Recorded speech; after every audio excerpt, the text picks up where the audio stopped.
নমস্কার প্রিয় দর্শক, আপনারা দেখছেন দ্য কেএবি নিউজ প্লাস। আপনাদের সঙ্গে কথা বলছি আদিত্য। অখিল গিরি রাজ্যের কারামন্ত্রী, পূর্ব মেদিনীপুর জেলার রামনগরের বিধায়ক। গতকাল কি ঘটনা ঘটেছিল আপনারা জানেন, আপনাদের দেখিয়েছি আমরা। মহিলা রেঞ্জার তাকে অত্যন্ত কুৎসিত কদর্য ভাষায় তাকে অত্যন্ত কুৎসিত কদর্য ভাষায় গালিগালাজ করেছিলেন, কার্যত খুন করার হুমকিও দিয়েছিলেন। 7 দিন 8 দিন আপনার আয়ু আছে বলেছিলেন, আর এর মধ্যে ঢুকতে ফিরে যেতে পারবেন না বলেছিলেন। ড্যাং দিয়ে পিটাবো বলেছিলেন, যে দেবতা যে ফুলে সন্তুষ্ট ইত্যাদি বলেছিলেন। এবং গোটা রাজ্য জুড়ে তীব্র প্রতিক্রিয়া, সমস্ত মহল থেকে প্রবল চাপ, এবং তার ফলে তৃণমূল কংগ্রেসের শীর্ষ নেতৃত্ব সিদ্ধান্ত গ্রহণ করেছেন যে হ্যাঁ, অখিলগিরিকে মন্ত্রিসভায় রাখা হবে না, তাকে সেখান থেকে সরানো হবে। এবং যথারীতি দলের রাজ্যের সভাপতি সুব্রত বক্সী ফোন করে অখিলগিরিকে সরাসরি ওই মহিলা রেঞ্জারের কাছে ক্ষমা চাইতে বলেন এবং মন্ত্রিত্ব থেকে পদত্যাগ করতে বলেন। যদি তিনি স্বেচ্ছায় পদত্যাগ না করেন, তাহলে এই 13 বছরের তৃণমূল কংগ্রেসের যে মা মাটি মানুষের সরকার, সেই সরকারের তিনিই হবে প্রথম মন্ত্রী যাকে কিনা মন্ত্রিসভা থেকে বরখাস্ত করা হবে, এমন কথা বলা হয়েছিল। তো দলের অনুগত সৈনিক বলে পরিচয় দেন নিজেকে, এবং সেই দলের নির্দেশ মেনে তিনি পদত্যাগপত্র পাঠিয়ে দিয়েছেন ইতিমধ্যেই। যদিও দলের আরেকটা সিদ্ধান্ত, ওই যে রেঞ্জারের কাছে ক্ষমা চাওয়া, তার এই কুৎসিত কদর্য ব্যবহারের জন্য, অসভ্যতার জন্য ক্ষমা কিন্তু তিনি চাইবেন না। বলছেন যে না, ক্ষমা চাইবো না, ক্ষমা চাওয়ার কোনো প্রশ্নই ওঠে না। আমার এতদিনের রাজনৈতিক জীবনে আমি কারো কাছে ক্ষমা চাইনি, আমি ক্ষমা চাইবো না। অর্থাৎ নিজের সেই অবস্থানে অনড় অখিলগিরি, এবং ক্ষমা চাইবেন না, পরিষ্কার বলে দিয়েছেন যে ক্ষমা আমি চাইবো না। আর পদত্যাগ করলাম, মন্ত্রিত্ব চলে গেলে কিছু বিষয় নয়, ওটা কোনো ব্যাপার নয়, কিন্তু ক্ষমা চাওয়ার প্রশ্ন নেই, ক্ষমা চাইবো না। প্রশ্ন করেছেন মাননীয় মুখ্যমন্ত্রী মমতা বন্দ্যোপাধ্যায়, যে শহীদ মিনারে আমাদের শহীদ স্মরণ 21শে জুলাই সমাবেশ থেকে বললেন যে আমি বিত্তবান চাই না, বিবেকবান চাই। তাহলে সেই বিবেক কোথায় গেল? যদিও বলেছেন যে বন দপ্তরের বিবেক কোথায় গেল, বীরবাহা হাঁসদা বন দপ্তরের প্রতিমন্ত্রী, কিন্তু আসলে তো সরকারটা চালান মাননীয় মুখ্যমন্ত্রী। তো তার যে নীতি, তার যে বক্তব্য, সেই বক্তব্যকেই সরাসরি চ্যালেঞ্জ করে ফেললেন মমতা বন্দ্যোপাধ্যায়ের অত্যন্ত বিশ্বস্ত সঙ্গী, সেই প্রথম দিন থেকে তৃণমূল কংগ্রেস করা অখিল গিরি।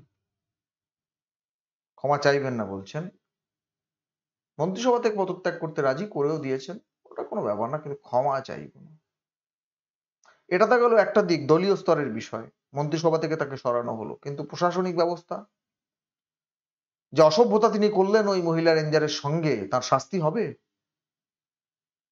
মহামহিম রাষ্ট্রপতির বিরুদ্ধে কি কথা বলেছিলেন আপনারা জানেন। সেই সময় প্রথমবারের জন্য হয়তো তিনি দুঃখ প্রকাশ করে তার 7 খুন মাফ হয়ে গেছিল, কিন্তু এবারে তাকে মন্ত্রিসভা থেকে সরানো হচ্ছে, হ্যাঁ ঠিক, কিন্তু তার প্রশাসনিক শাস্তি। একজন সাধারণ মানুষ যদি ওই রকম কুৎসিত কদর্য ভাষায় কাউকে অপমান করেন, তাহলে তার শাস্তি হবে না? কর্তব্যরত একজন অফিসার, তাকে যদি এই ভাষায় আক্রমণ করেন, তার সম্মানহানি করেন, বিশেষত তিনি একজন মহিলা, তার শাস্তি হবে না? কিন্তু মন্ত্রিসভা থেকে সরিয়েই কি 7 খুন মাফ করে দেওয়া হবে? মন্ত্রিসভা থেকে সরানো এবং ওই দলের সঙ্গে একটু দূরত্ব তৈরি করা, প্রকাশ্যে বিবৃতি টিবৃতি দিতে বন্ধ করা, আপাতত এটুকুই হবে। তারপর কিন্তু আবার ঠিক জায়গায় ফিরে আসবেন অখিলগিরি। কারণ অখিলগিরিকে অস্বীকার করার সাধ্য তৃণমূল কংগ্রেসের ওই এলাকায় নেই।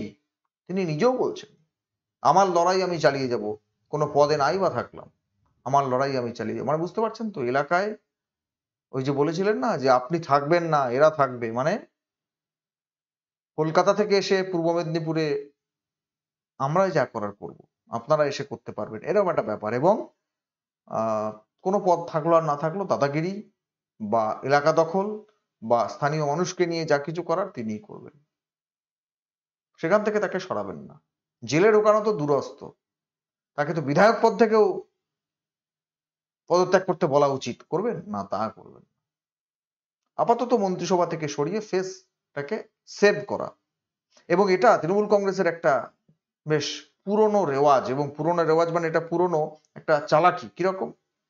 না দেখবেন মাঝে মাঝে অনেকে দলের বিবেক সেজে যান। যখন দলের মধ্যে এই শিক্ষা দুর্নীতি অমুক তমুক বিভিন্ন দুর্নীতিগুলো সামনে আসছে, প্রকাশ্যে আসছে, তখন দলের মধ্যেই কেউ কেউ বিবেকের ভূমিকায় অবতীর্ণ হন। কুণাল ঘোষকে মাঝে মাঝে বলতে শুনি, শিক্ষা দুর্নীতির সঙ্গে যারা যুক্ত, যেমন পার্থ চট্টোপাধ্যায়, যেমন মানিক ভট্টাচার্য, যেমন ওই আরো যারা 10-12 জন 15 জন, তারা চুলোয় যাক, তারা চুলোয় যাক, কিন্তু দোষ করলে তার শাস্তি হবে। বিবেক বিবেক সেজে গেছেন এখন, সেই জন্য বিবেক সেজে অখিলগিরিকে বিসর্জন দেওয়া হবে। কিন্তু আলটিমেটলি অখিলগিরি যে অসভ্যতা করেছেন তার শাস্তি হবে কি? মন্ত্রী পদ থেকে সরিয়ে দেওয়াটা তো শাস্তি নয়, সেটা শাস্তি নয়, প্রশাসনিক স্তরে শাস্তি নয়, তার শাস্তি হবে। মানে আমি বলছি ন্যায় সংহিতা, ন্যায়দণ্ড যেগুলো আছে, আইপিসি সিআরপিসি এখন তো নেই, তাহলে সেই আইন মোতাবেক তার শাস্তি হবে কি? ব্যবস্থা করবেন মাননীয় মুখ্যমন্ত্রী? হবে না। দলীয় স্তর থেকে ওই ক্ষমা চাইতে বলা হয়েছে, ক্ষমা না চাইলে দেখা যাক কি ব্যবস্থা হয়। তিনি ক্ষমা তো চাইবেন না, স্পষ্ট তো বলেছেন। এজন্যই বললাম যে ভাঙবেন তো মুখ মচকাবেন না। আর যেটা বললাম যে সরাসরি চ্যালেঞ্জ করেছেন মুখ্যমন্ত্রীর বক্তব্যকে, বিবেক কোথায় গেল? এই যে 20-25টা দোকানদার কান্না করছে, যাদের ছবি দেখা যাচ্ছে, এদের উচ্ছেদ করা হচ্ছে, এরা খাবে কি? রাতের অন্ধকারে করাত দিয়ে এদের দোকানগুলোকে কেটে ধ্বংস করে দেওয়া হয়েছে, এরা খাবে কি? বিবেক কোথায় গেল? সরাসরি প্রশ্ন করেছেন।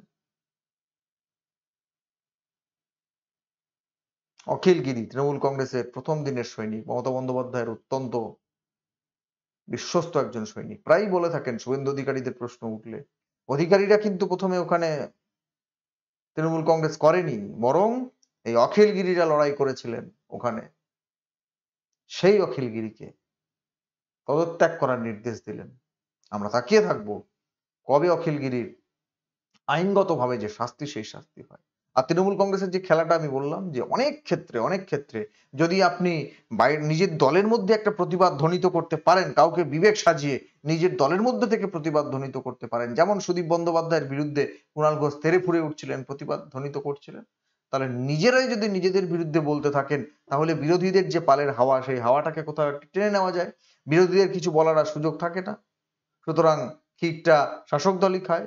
এখন বলতে পারবেন যে দেখুন, ওই বলছেন, বলতে পারবেন কি, তৃণমূল কংগ্রেসের সমস্ত মুখপাত্র, সে শান্তনু সেন থেকে দেবাংশু ভট্টাচার্য থেকে কুণাল ঘোষ, সবাই বলছেন যে তৃণমূল কংগ্রেসে একমাত্র দল যারা কিনা এইরকম অপরাধ করলে, কুৎসিত কদর্য কথা বললে তাদের বিরুদ্ধে ব্যবস্থা নিতে পারে, অন্য কোনো দল কিন্তু নিতে পারে না, এরকম বলা শুরু হয়ে গেছে। মানে ফেস সেভ এখন বলা শুরু হয়ে গেছে এরকম। কিন্তু অখিলগিরির বক্তব্যে আরো যে অন্যান্য দিকগুলো রয়েছে, আমি যেটা দিয়ে গতকালকের প্রতিবেদনটায় বলেছিলাম, যে তিনি যে বললেন যে এই দুর্নীতি হয়েছে, সিএম সব জানেন, সিএম এর সঙ্গে সরাসরি কথা হচ্ছে বলেছিলেন, তাহলে মাননীয় মুখ্যমন্ত্রী এই যে যে সমস্ত বেআইনি দখলদারিগুলো, এগুলো সম্পর্কে সবটা জানেন তো? তিনি জেনে তার নির্দেশেই হচ্ছে তো সবকিছু। তার নির্দেশেই অখিলগিরিকে পদত্যাগ করতে বলা হয়েছে, তার নির্দেশেই কি বলা হয়েছে, ঠিক আছে ক্ষমা টমা চাওয়ার আপাতত দরকার নেই, একটু চেপে চুপে চুপচাপ থাকো, পরে দেখা যাক কি হয়। বিধানসভা নির্বাচনের আগে তো আর বড় নির্বাচন নেই। এই খেলাটা, এটা তৃণমূল কংগ্রেসের পুরনো খেলা, নিজেদের মধ্যে থেকেই কাউকে বিবেক সাজিয়ে নিজেদের বিরুদ্ধে কথা বলা, অর্থাৎ বিরোধিতাটা এবং আহ প্রতিবাদটা সবটাই নিজেদের মধ্যে থাক, নিজেদের মধ্যে থাক, বিরোধীরা যেন স্পেস না পায়, কাউকে বলার সুযোগ দেব না। বললেই বলবে হ্যাঁ আমরা তো নিজেরাই বলছি, আমরাই নিজেরা অখিলগিরিকে সরিয়েছি। পুরনো খেলা, পুরনো খেলা। আমরা তাকিয়ে থাকবো তার শাস্তির দিকে, দাবি করব তার শাস্তি হোক, কারামন্ত্রী, প্রাক্তন কারামন্ত্রী হলেও কারাগারের অভ্যন্তরে তার জায়গা হোক। ধন্যবাদ। আপনারা আপনাদের মূল্যবান মতামত কমেন্ট বক্সে কমেন্ট করে জানাবেন। নজর রাখবেন আমাদের প্রত্যেকটা প্রতিবেদনে। দেখা হবে পরের প্রতিবেদন নিয়ে খুব তাড়াতাড়ি। ধন্যবাদ।